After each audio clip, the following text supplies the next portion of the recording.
So John chapter 2, open your Bible with me, and you're going to need to just kind of keep this at the ready.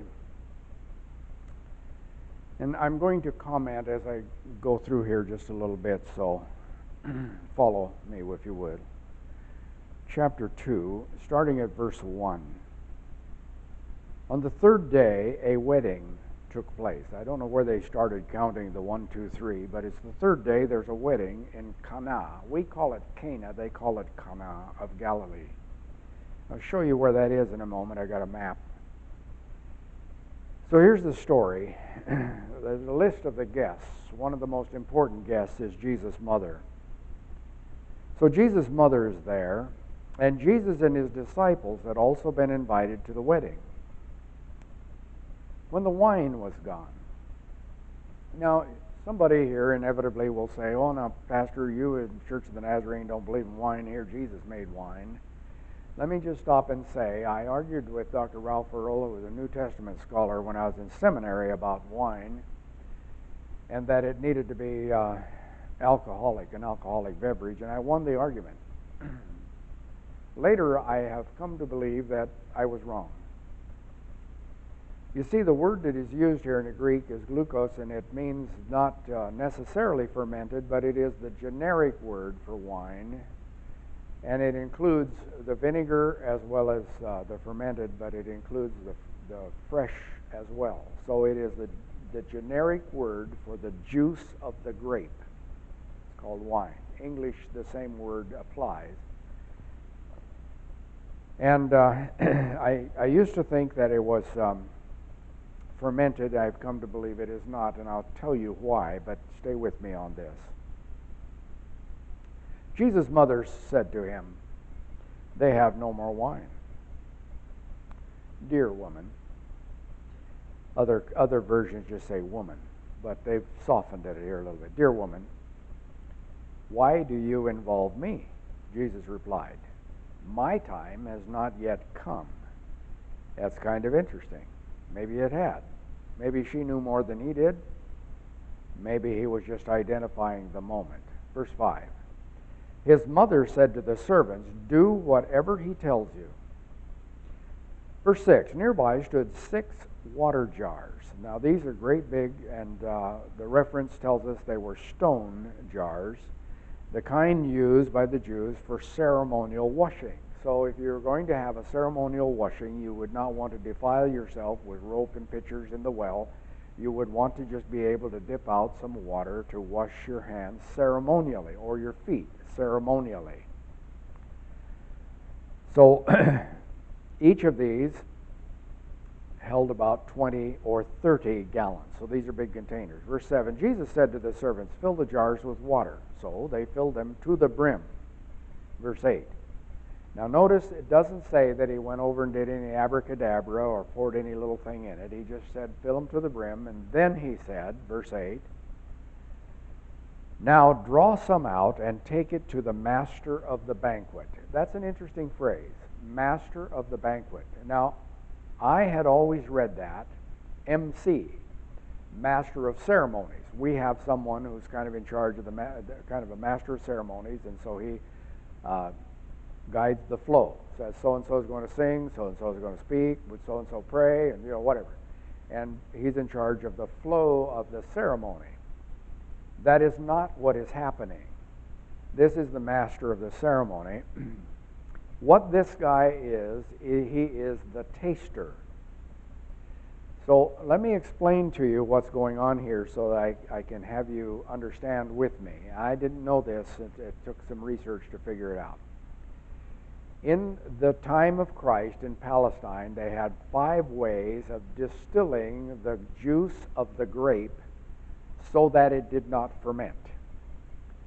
So what they did is they bled off the water. You could let the water evaporate, you could boil it, you could do several ways to get rid of the water from the juice, and you could get the substance down to a thick syrup. That thick, sugary syrup would not ferment.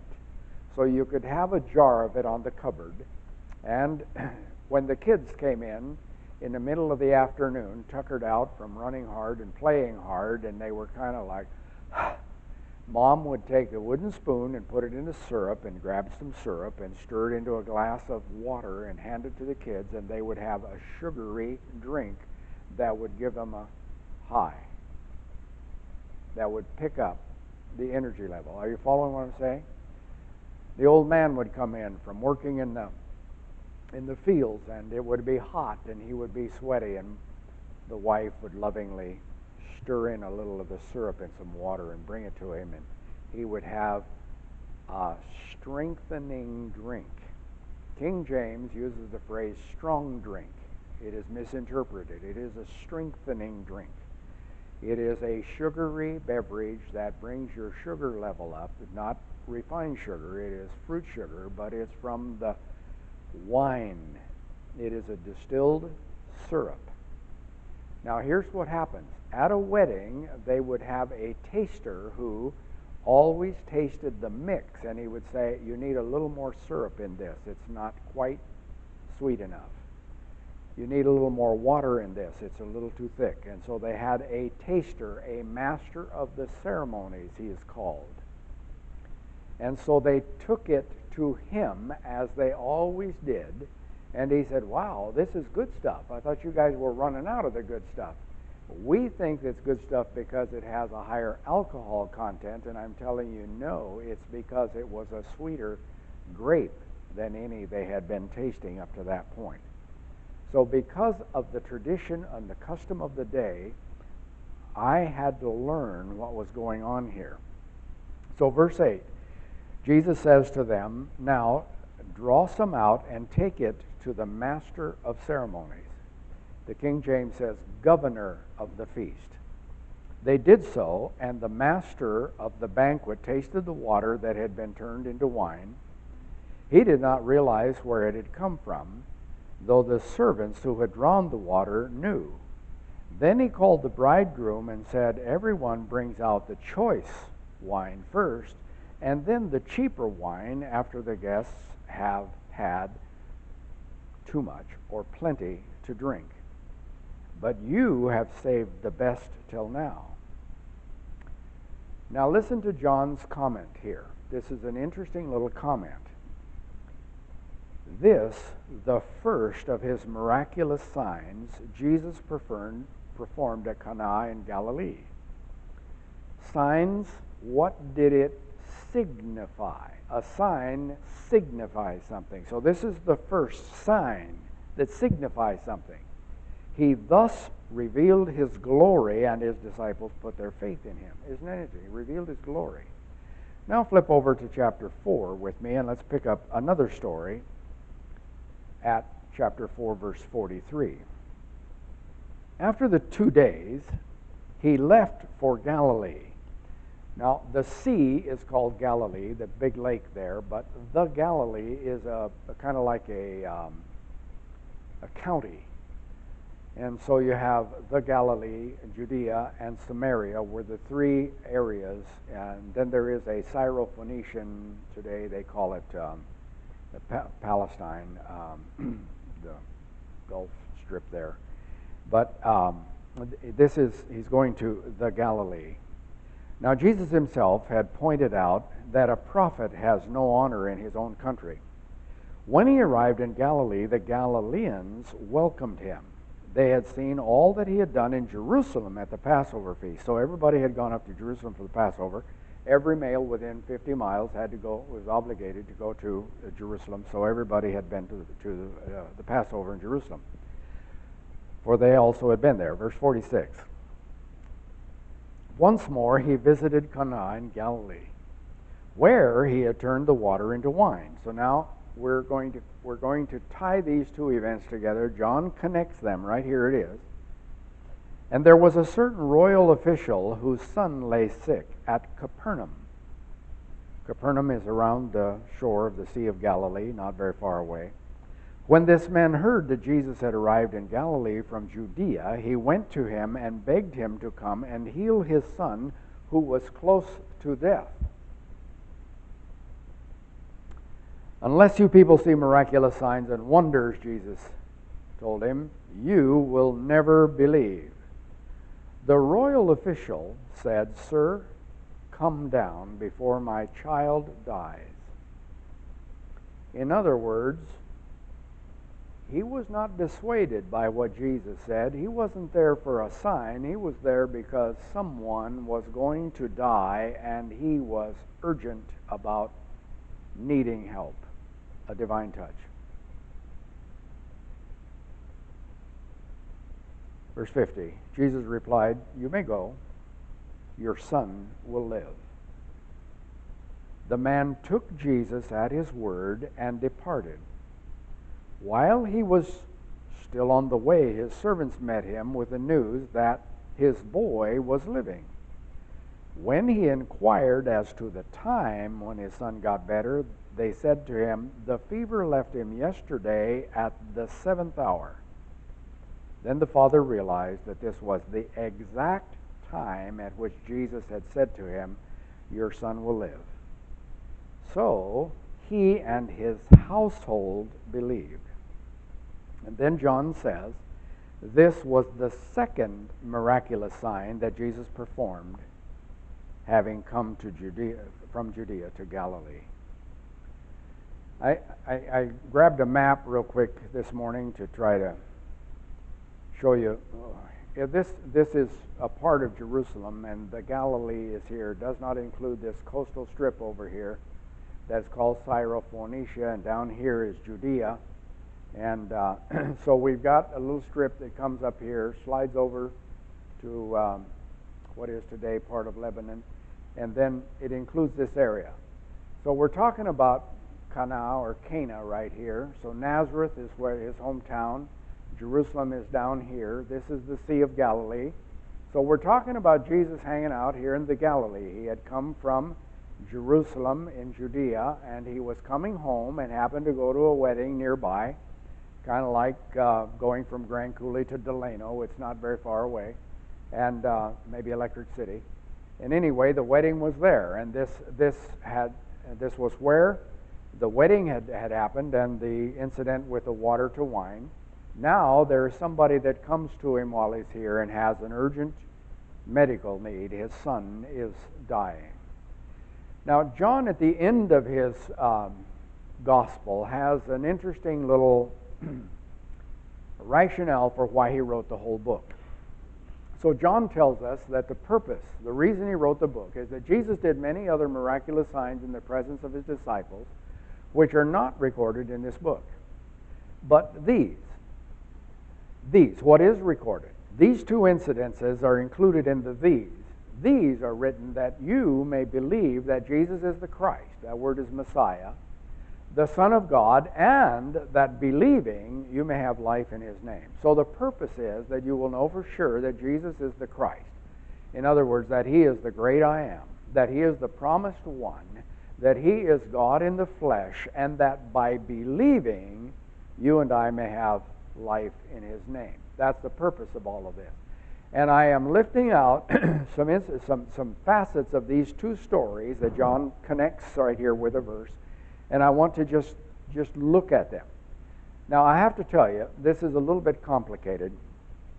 I could have simply reviewed the story with you today, and we could have gone, but you've already read the story, you know the story, so I'm going to comb out some things out of the stories, because I think that it matters to where I live and where you live for us to see what John is trying to show us here, what Jesus is revealing about himself. So here's what I come to. Each of us has a worldview that affects our actions. Matter of fact, if you have grown up in today's climate and you think that socialism is the best way to go, then you will want for government somehow to take care of everybody. I personally have lived where socialism and communism was rampant, and it does not work. And you and I are watching Venezuela today, and it doesn't work. It doesn't matter how much you want to believe in it, it doesn't work. So my worldview is such that I'm going around telling everybody, hey, wake up, it doesn't work. And other people are telling me, well, why can't we live in the richest country in the world? Why can't we make sure that everybody has a paycheck and guaranteed health care and all of this stuff? Because it doesn't work. And I go to Yellowstone National Park, and the signs say, please feed the animals so that they'll become dependent on you, and then you can come and feed them every day because they won't know how to get food. No, that's not what the signs say. The signs say, don't feed the animals. Why do they say that? Because it damages the animals. Okay, so what you and I believe is a process. We arrive at our beliefs out of a conclusion that we come to based on what we know. So what you believe, what I believe, is the end result of a process that has a basis. So what we believe then influences what we say, what we buy, how we live. If you grew up in a family that always drove Fords, you will not buy a Chevrolet, probably. Because you believe, okay, you understand what I'm trying to say? Okay, we all are influenced by a series of things, right or wrong. We have arrived at a conclusion, and what we believe influences how we live, what we do, the decisions we make. Now, the Bible, this book, comes along, and it is given to center our world, our worldview, how we see everything, in a God who is holy, who is infinite, who loves us, and who is spirit. And if you and I will center our worldview on Him, it has a tendency to correct all of the errors that we have a tendency to drag along. So believing in the God of the Bible involves trusting Him. I really have to believe that He's real and that I can trust Him. And there are lots of examples how others trusted Him and it always worked. I ought to be able to trust Him. I have enough stories I can tell you. He is trustworthy. But I have to trust Him enough to take His advice on what to do as well as what not to do. So there are some specific things that God tells me not to do. There are some specific things that He tells me to do. And I find that the sooner I get with it and do it His way, the sooner life begins to go well for me, and I am living well today as a result of having done it the way wisdom said to do it. However, there is something called a sinful nature, a serious distrust infused into humanity. We have a tendency to doubt God. We inherited that from Adam. Now, we have enough evidence to know that God is real and that if you do it His way, it works better. But you know, everywhere I go, people want to doubt God and believe something that isn't quite as good or as trustworthy. We also have a distorted view of God. Man, you can't believe how people think about Him, who He is. He's angry. He's Santa Claus. He's a policeman. You know, oh man, alive, we've got the strangest views. We have this distorted view, and we have mistaken notions about what is right and what is wrong. And today, particularly, where people have abandoned God, know nothing about His Word, man, I'm telling you, what confusion reigns. And people are saying the strangest things today. Okay, there's a building that an architect designed down in San Francisco, and it's designed to make it look like that physics principles don't work. But the interesting thing is that that building is very carefully built on physics principles that are sound. Oh, okay, you would know that. All right, so part of the work that Jesus came to do was to reveal the Father. Jesus wants me and you to know that the Father is one who is absolutely trustworthy. And so He showed us, all the way through death, He showed us that you can absolutely trust the Father. He also wants us to know that the Father is absolutely essential to joy. You really can't enjoy the good life unless you connect relationally with God the Father. So He did, and He showed us how this works. Even life itself is dependent on this God. If you want to really live, you have got to have a relationship with Him. So the whole idea is to believe. What are we believing? That God really has come in the flesh. And He is in Jesus Christ. So there are three questions that are going to float out of these two passages. And let me just get them out before us here. The first one is, You and I have to struggle with the basis by which we believe that Jesus is God. How do you know? What are you using? I say, I believe the Bible. Do you really? Have any other things? You know, normally we need 2 witnesses, sometimes 3, before we establish something. What is your basis for knowing? I mean, what do you really go back to as rock bottom solid for your belief that Jesus is God? The second question, issue that we struggle with is, what would we do if we really believe that Jesus is God? You say, well, I really believe, therefore. Do we really believe? You know, I watched my parents pack everything up and go to countries that they didn't know. When my dad went to Guatemala, he went on a train with a vehicle, and my mother came along with 2 little boys to a place she did not know, in a language she didn't speak. With, I'm telling you what, that woman had a faith in God. God was leading, and she just packed up and went with all of the impossibilities before her and did it. And God was faithful every step of the journey. I'm always amazed when I think about that.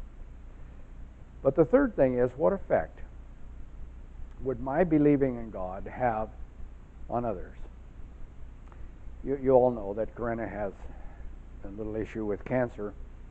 And so she's been telling everybody about this, and she says, you know, they've delayed the surgery until sometime in March, and so we have all this time. What if, when I go in for the surgery, the doctor takes another look and says, well, I can't find that cancer? I don't know whether that's the way God's going to do it, but wouldn't it be interesting if?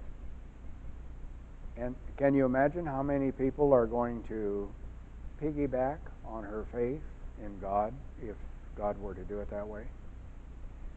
And many times, if I'll just trust God and let Him show Himself, let Him show His glory, others are watching and they say, you know, how can I get in on this?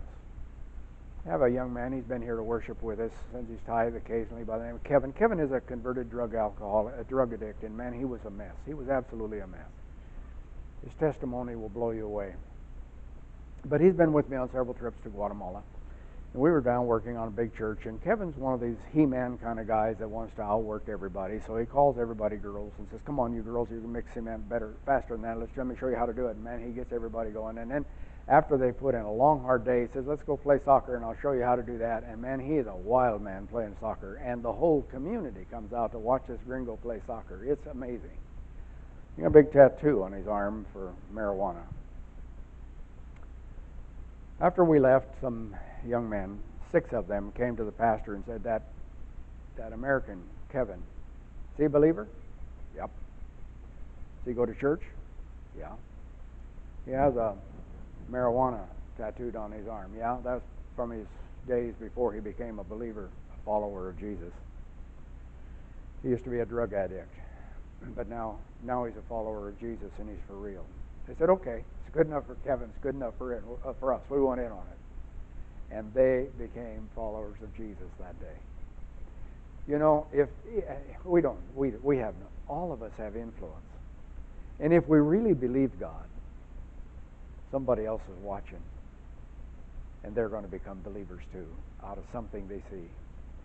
What are they going to believe? They're going to believe that Jesus really is the great I am, that He's God come in the flesh. And that's what John is writing these stories for us for. So, verse 46 connects 2 stories. And John wants us to compare these. They're kind of like apples to pears, and he tells us that both of these signify. Okay, I told you, John says this is the first sign, and then he says this is the second sign. So they signify who Jesus is. And in each of these stories, first of all, there's a problem. In each of these stories, there's a choice. And then in each of these stories, there's a result. There's something that's going to happen. So let me just go through this. First of all, I said that our beliefs are based on our conclusions. So every one of us has some knowledge of some facts. So we look at all of those and we drag all those along. Then we also have perspective. We're looking from where we are back and forth and around at everybody else. But at some point, we make a choice, and our choice is belief. And we either choose to operate on what God says, or we choose to operate based on what we think or somebody else think, and then we're going to get the results accordingly. So believing, or trusting, if we could say, is ultimately a choice. And each of us, I don't care which way you go, each of us makes that choice. Now, here's how we do it. Sometimes we review the facts, and we study the reliability of everything. How does it work if people do it this way? How does it work if people don't do it this way? Sometimes we simply take somebody's word. Somebody else said that it works, so I'll try it their way. And so all of us, now come on, we've all done it both ways here so far. But there's a third one. Sometimes we just ignore the facts and believe something because that's what we really want to believe.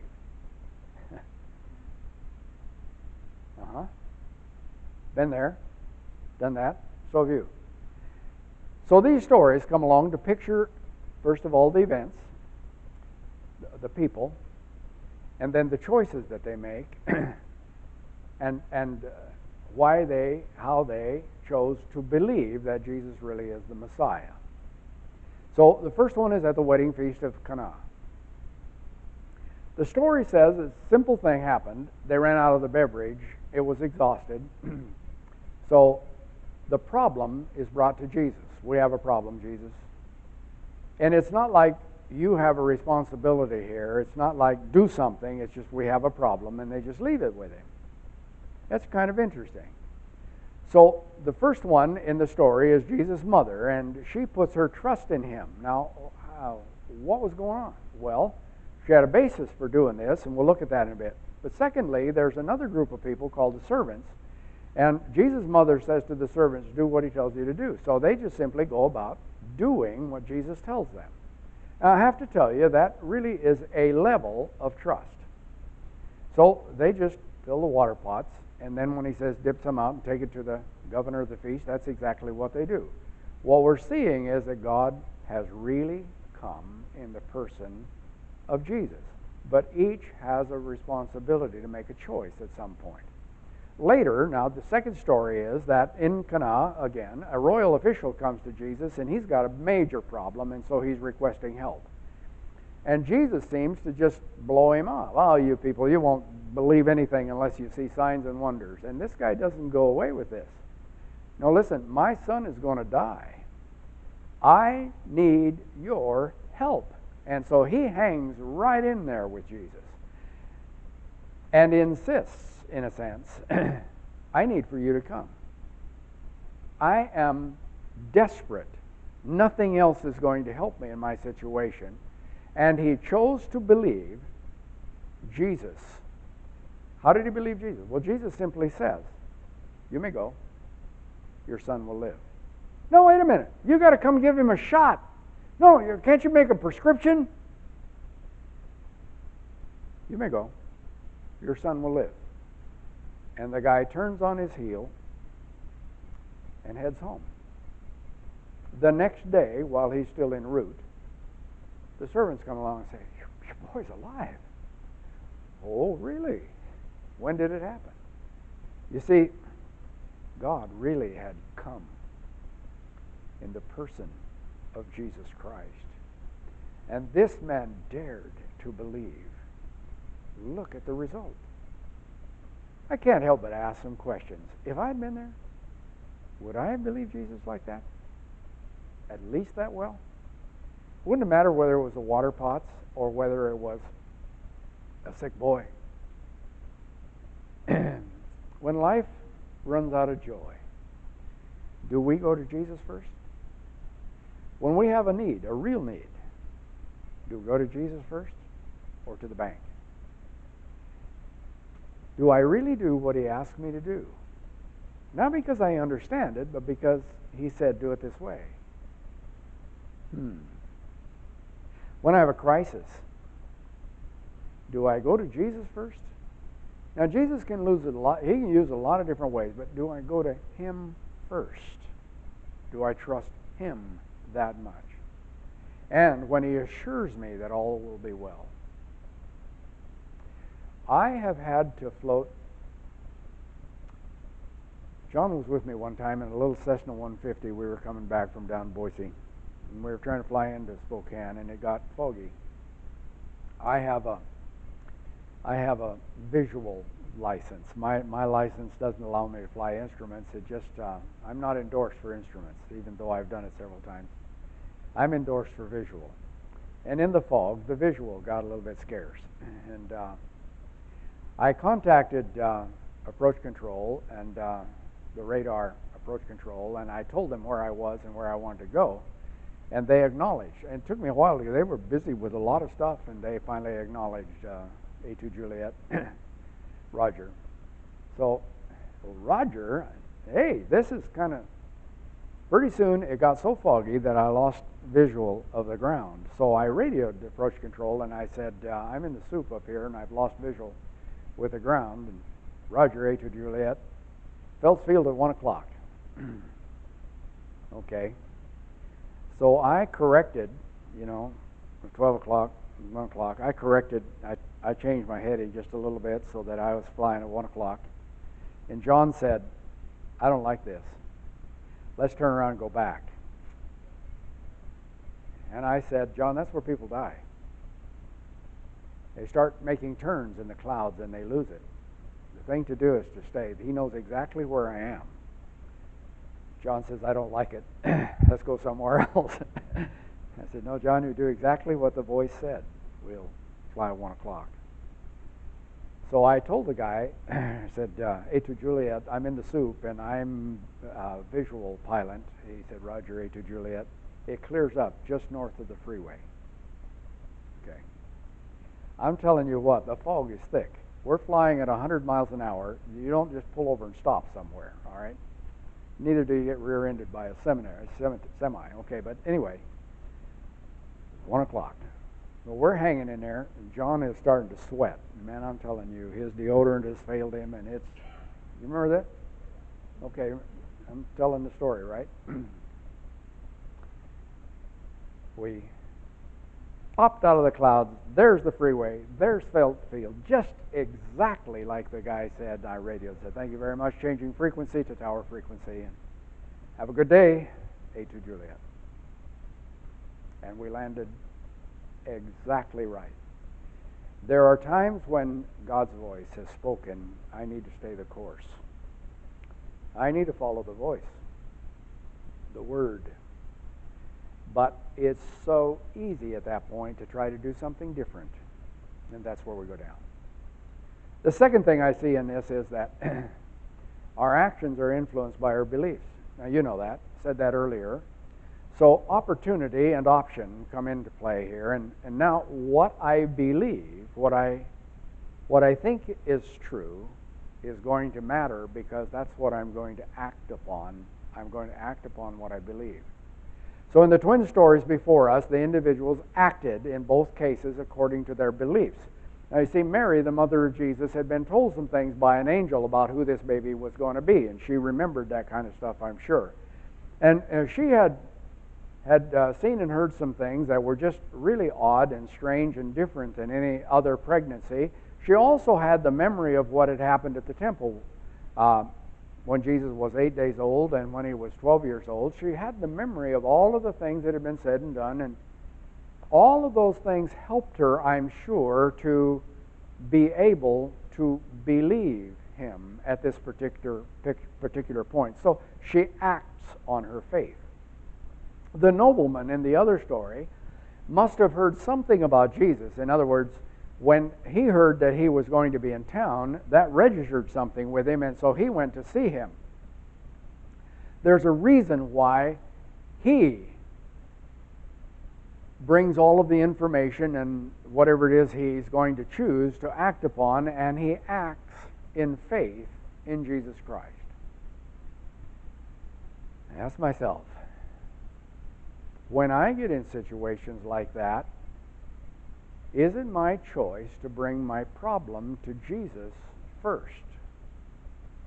Now, listen, I have to constantly struggle with this because I'm a pretty creative guy. I can trust my own resources, creativity, but I am learning that it helps if I stop and talk to God first before I take off and start to do something. And then do I rest in His assurance? Am I comfortable, even though I cannot see how it's going to go, am I comfortable to just stay with the last thing He said to me?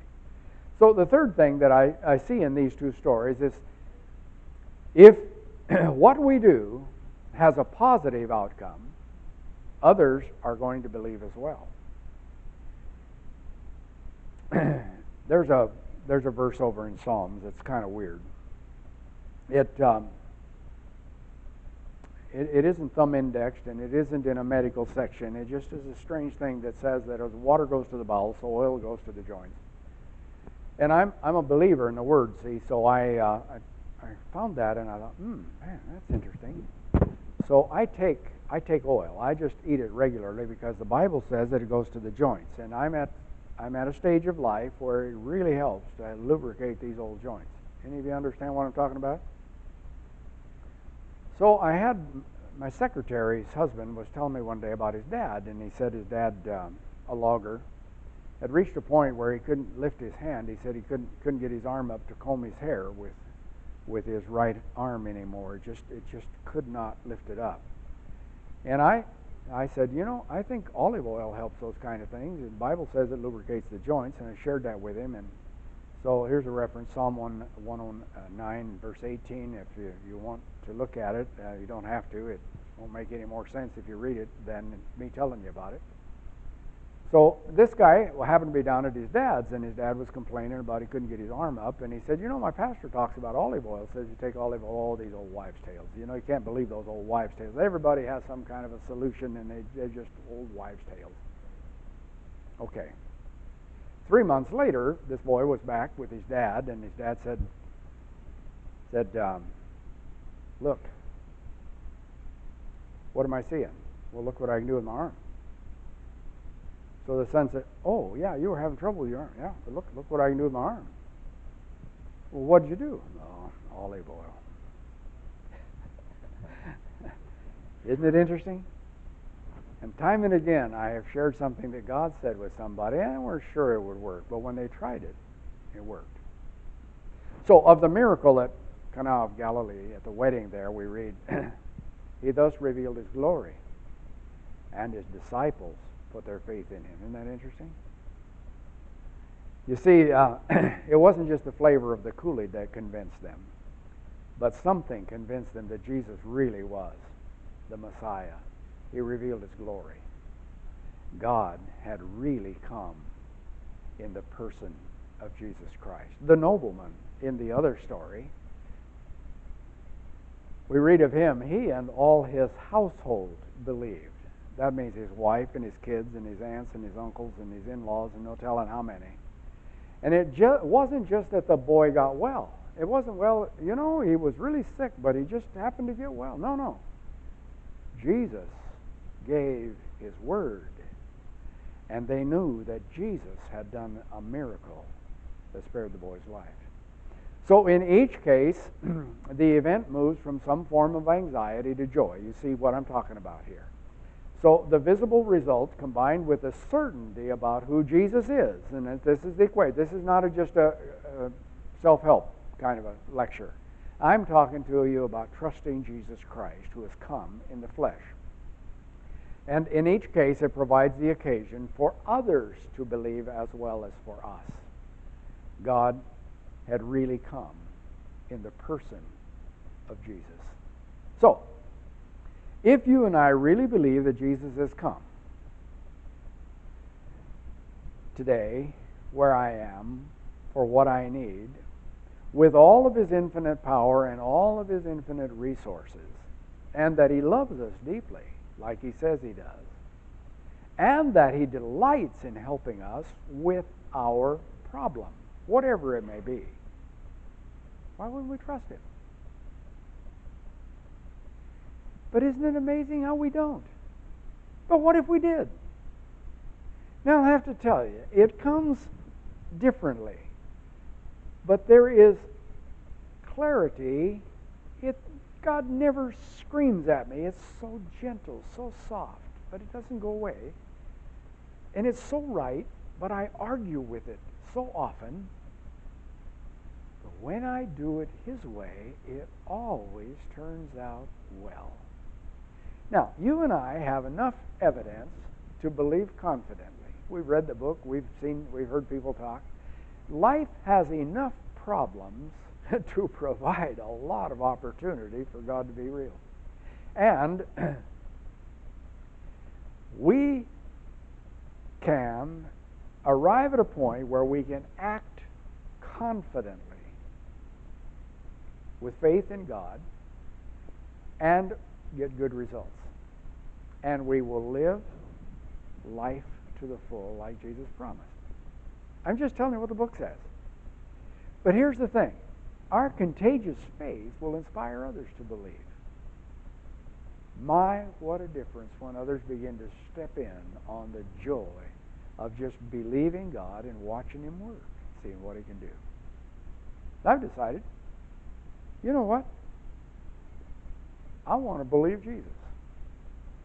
A little more next time, a little sooner next time, but I'm going to get there quicker than I did the last time. Lead us in a song, John.